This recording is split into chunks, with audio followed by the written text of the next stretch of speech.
दोस्तों, मैं सुशील कुमार भोला स्वागत करता हूं हमारे NDH इंटरटेनमेंट चैनल में। अगर आप हमारे चैनल पे पहली बार आए हैं तो हमारे चैनल को सब्सक्राइब कर दीजिए और साथ में दी गई बेल की घंटी को भी बजा दीजिए ताकि हमारे अपडेट्स आप तक सबसे पहले पहुंचे। दोस्तों, आज हम बात करने वाले हैं एक ऐसे उम्दा कलाकार के बारे में जिसके बारे में जितनी भी बातें की जाएं उतनी कम है दोस्तों, जिसकी जितनी तारीफ की जाए उतनी कम है। जी हाँ, एक ऐसे मंजे हुए कलाकार, ऐसे साफ सुथरे कलाकार, ऐसे उम्दा कलाकार जिनका नाम लेने से ही फिल्म इंडस्ट्री का नाम रोशन हो जाता है। जी हाँ, जिनका नाम है इरफान खान।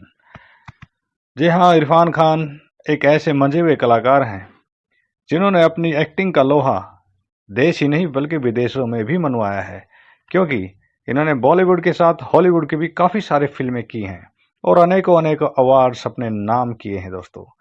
और सबसे बड़े दुख की बात यह है कि महज 53 साल की उम्र में ये एक अभिनेता, उभरते हुए अभिनेता इस दुनिया को अलविदा कह गए।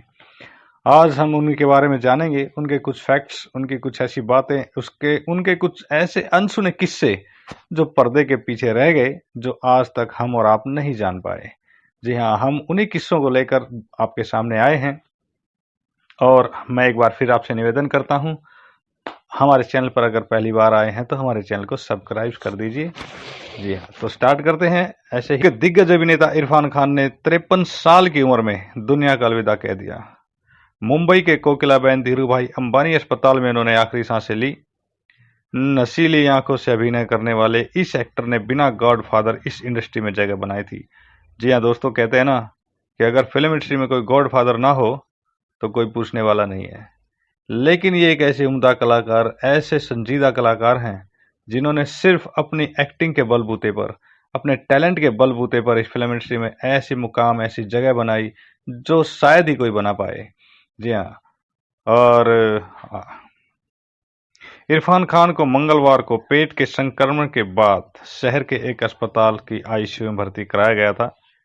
कोरोना संक्रमण के बीच इन्होंने कैंसर और इन्फेक्शन के कारण जान गंवा दी। उन्होंने हिंदी फिल्मों सहित हॉलीवुड में भी बहुत सी बेहतरीन फिल्मों में काम किया है। इरफान खान न सिर्फ एक मजे हुए कलाकार थे बल्कि एक मजबूत इंसान भी थे। कैंसर से जंग लड़ते हुए उन्होंने मालूम था कि वो नहीं बचेंगे, इसलिए चिट्ठियों में अपना दर्द लिखते थे। उनकी जिंदगी के सैकड़ों रहस्य हैं। जी हाँ, उन रहस्यों में से एक ये रहस्य भी है कि कभी क्रिकेटर बनने की चाह रखने वाले इरफान खान एक बार आतंकवादी भी घोषित हो चुके हैं। इस बारे में भी हम आपको बताएंगे आगे चल करके कि वो क्रिकेटर बनने वाले इरफान खान। जी हाँ, तो हम सबसे पहले आपको बताते हैं कि इरफान खान का असली नाम क्या था। क्या आप जानते हैं इरफान खान का असली नाम क्या था? इरफान खान का असली नाम साहबजादे इरफान अली खान था। ये, और हम आपके सामने उनके बचपन की एक तस्वीर शेयर कर रहे हैं। बचपन की एक तस्वीर है और वो बाईं ओर बैठे हैं और वो जयपुर में एक शाही खानदान में पैदा हुए थे, लेकिन उन्होंने काफी बुरा वक्त देखा। इरफान खान का जन्म 7 जनवरी 1967 को राजस्थान के जयपुर में एक रॉयल फैमिली में हुआ था दोस्तों। उनके पिता का नाम स्वर्गीय जागीरदार खान था, जो टोंक जिले में के खजूरिया में टायर का एक बिजनेस चलाते थे। उनकी मां सईदा बेगम टोंक हाकिम फैमिली से थी। इरफान खान के 2 भाई थे और एक बहन थी। उनकी अम्मी सईदा बेगम की चंद दिनों पहले ही मौत हुई थी। आप जानते हैं अभी जो पीछे लॉकडाउन लगा था मार्च के अंदर, तो उस लॉकडाउन के अंदर ही उनकी अम्मी जान का निधन हो गया था और लॉकडाउन के कारण वो अपनी अम्मी जान के अंतिम संस्कार के में भी शामिल नहीं हो पाए थे। ये बहुत दुखद कहानी है, दुख भरी बात है कि एक इंसान की अम्मी जान इस दुनिया को अलविदा कह जाती है और वो उसके अंतिम संस्कार में नहीं जा पाता। तो लॉकडाउन ने पता नहीं कितने कितने गुल खिलाए हैं, कितने लोगों के दिल तोड़े, कितने लोगों के घर तोड़े हैं। अजीब कहानी है लॉकडाउन की भी। चलो आगे चलते हैं। इरफान खान को अपने नाम में एक्स्ट्रा आर पसंद था, इसलिए उन्होंने अपना नाम को बदलकर इरफान कर दिया था। यानी कि इरफान की बजाय इरफान, IRRFAN कर दिया था। वो इस एक आर को शुभ मानते थे, अच्छा मानते थे अपने लिए, इसलिए उन्होंने अपने नाम के बीच में एक आर डबल लगा दिया था। जी हाँ, इरफान जवानी के दिनों में क्रिकेटर बनना चाहते थे।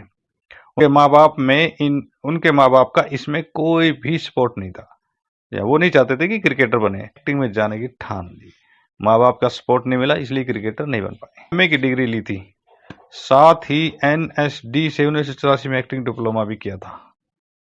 इस एक्टर ने यूं शोहरत नहीं पाई थी दोस्तों। अपने स्ट्रगल के दौर में उन्होंने एसी तक रिपेयर का काम किया था। वो बताते थे कि जब वो पहली बार एसी रिपेयर करने गए तो बॉलीवुड के लीजेंड एक्टर राजेश खन्ना का घर था।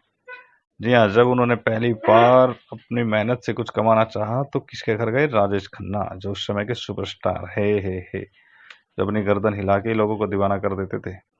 साथ ही पैसों के लिए ट्यूशन भी पढ़ाया था। उन्हें फिल्मों के लिए मुंबई में काफी स्ट्रगल करना पड़ा। इरफान खान ने एनएसडी की अपनी लेखिका सहपाठी सुतापा सिकंदर, जी हाँ, जो एनएसडी में अपने साथ पढ़ती थी, उनके साथ पढ़ती थी जो सुतापा सिकंदर से 23 फरवरी 1995 को शादी की और जिनसे उन्हें 2 बेटे हुए, बाबिल और अयान। ये हम बातें उनके जीवन के बारे में बता रहे हैं कि उनका जीवन स्ट्रगल कैसे रहा, वो क्या बनना चाहते थे और क्या बने, कैसे बने, उनके जीवन में कब कब कौन कौन उनके जीवन में पार्टनर के रूप में आते चले गए। इरफान खान ने अवार्ड नॉमिनेटेड फिल्म सलाम बॉम्बे से डेब्यू किया था। जिस फिल्म से उन्होंने डेब्यू किया, यानी पहली फिल्म जो मिली थी उन्होंने, तो वो अवार्ड नॉमिनेटेड फिल्म थी, नॉमिनेटेड सलाम बॉम्बे 1988 में रिलीज हुई थी। पर इस फिल्म में उनका रोल काट दिया गया था। इस फिल्म से बेचारा बैड लक, उनकी फिल्म में उनका रोल काट दिया गया था। उनकी लंबाई को लेकर, यानी कि फिल्म की लंबाई को लेकर ये बात कही गई थी।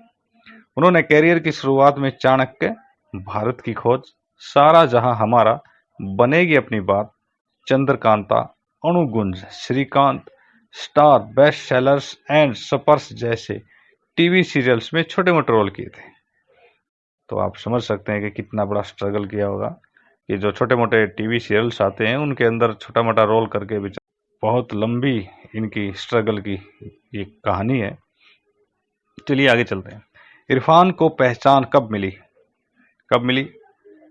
इरफान को पहचान मिली साल 2000 में, जब उन्होंने London based director Asif Kapadia की द वॉरियर में काम किया। साल 2001 में विभिन्न फिल्म फेस्टिवल में प्रदर्शित की गई इस फिल्म में लाफकेडिया वॉरियर के प्रमुख किरदार की भूमिका निभाने के बाद इरफान को अंतर्राष्ट्रीय स्तर पर भी पहचान मिली। ये उनके जीवन की एक बेहतरीन फिल्म साबित हुई दोस्तों। 2000 में उन्होंने जब ये फिल्म की, कपाड़िया की द वॉरियर फिल्म जो की, तो उन्होंने देश में नहीं विदेश में भी काफ़ी सारी लोकप्रियता हासिल की और जिसके कारण वो अंतर्राष्ट्रीय स्टार बन गए, अंतर्राष्ट्रीय पहचान मिली। यानी कि साल 2005 में रोग फिल्म में उन्हें लीड रोल मिला, लेकिन फिल्म खास नहीं चली। इसके बाद इरफान ने पीछे पलट कर नहीं देखा। स्लम डॉग मिलियनेयर, इस फिल्म को कौन नहीं जानता दोस्तों। स्लम डॉग मिलियनेयर एक हिट पिक्चर अपने समय की। पान सिंह तोमर, ये एक रियल स्टोरी फिल्म है। द लंच बॉक्स, किस्सा, तलवार, पीकू जैसी फिल्मों में जमकर सराहना बटोरी।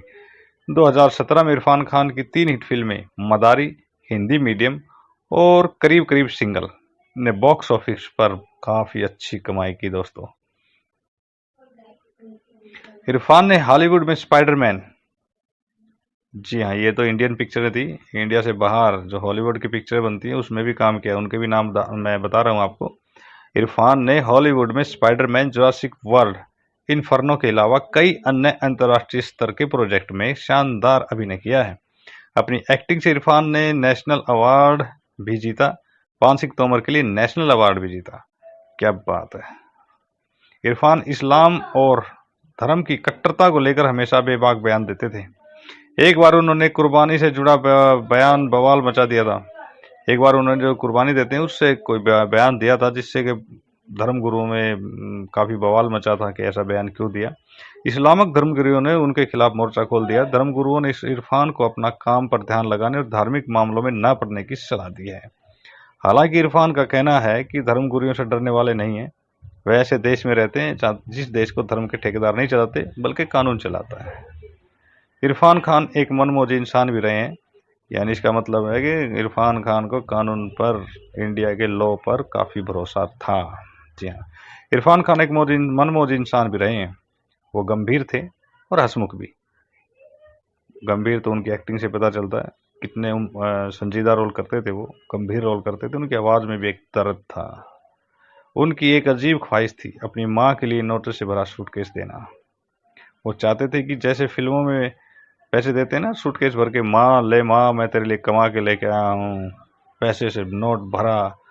तो इस तरह की एक इच्छा थी, जैसे अमिताभ बच्चन लेके आता है नोट, ले माँ आज तेरे बेटे ने देख कितना पैसा कमाया है।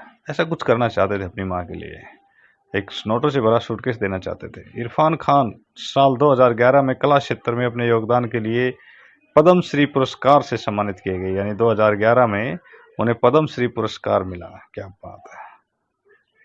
एक बार इरफान खान आतंकवादी घोषित हो गए। हाँ, वो मैंने स्टार्टिंग में जैसे जिक्र किया था ना कि एक बार ये आतंकवादी भी घोषित किए गए थे इरफान खान, तो वो जिक्र मैं अब आपको बताने वाला हूँ कि एक बार इरफान खान आतंकवादी घोषित हो गए थे। वो किस्सा इस तरीके से कि जब अमेरिका के एयरपोर्ट पर वो उतरे तो उन्हें वहाँ की सिक्योरिटी ने रोक लिया। सिक्योरिटी ने कहा कि आपकी शकल एक बहुत ही नामचीन आतंकवादी से मिलती है, और जब उसकी छानबीन की गई तो वो गलत साबित हुआ और उनको छोड़ दिया गया। इस प्रकार आतंकवादी घोषित होते हुए बच गए। वाह। तो फिर बाद में उनके साथ सॉरी बोला गया और उन्हें पूरे सम्मान के साथ वहां से जाने के लिए कहा गया। इरफान को मिस्टर परफेक्शनिस्ट कह सकते हैं। वो कोई फिल्म या डायलॉग जब तक अच्छे से लिखवा नहीं लिए करते थे तब तक वो बोलते नहीं थे।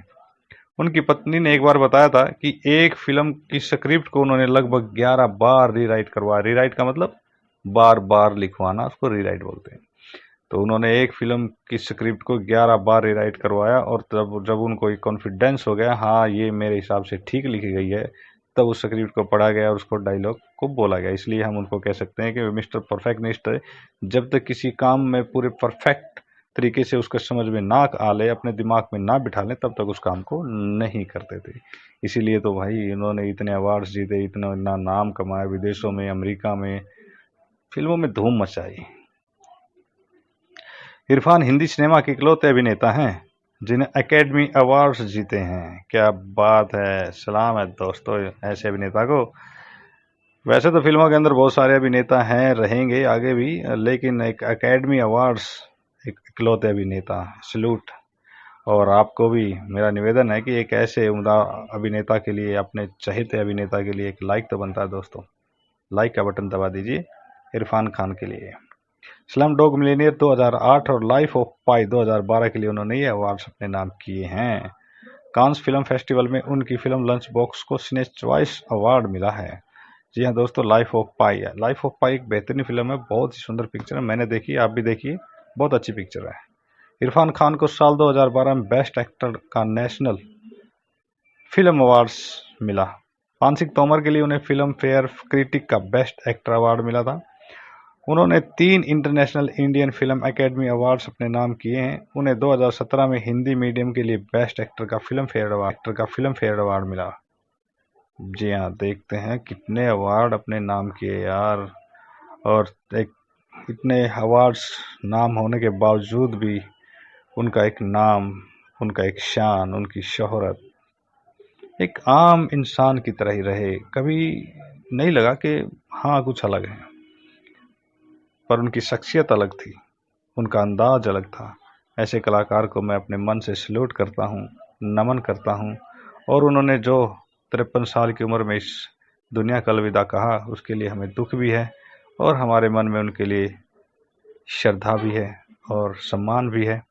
तो इसी के साथ मैं आपसे दोस्तों सुशील कुमार भोला अलविदा लेता हूँ, और फिर मिलते हैं अगले किसी टॉपिक पे। खैर, नमस्ते, जय हिंद।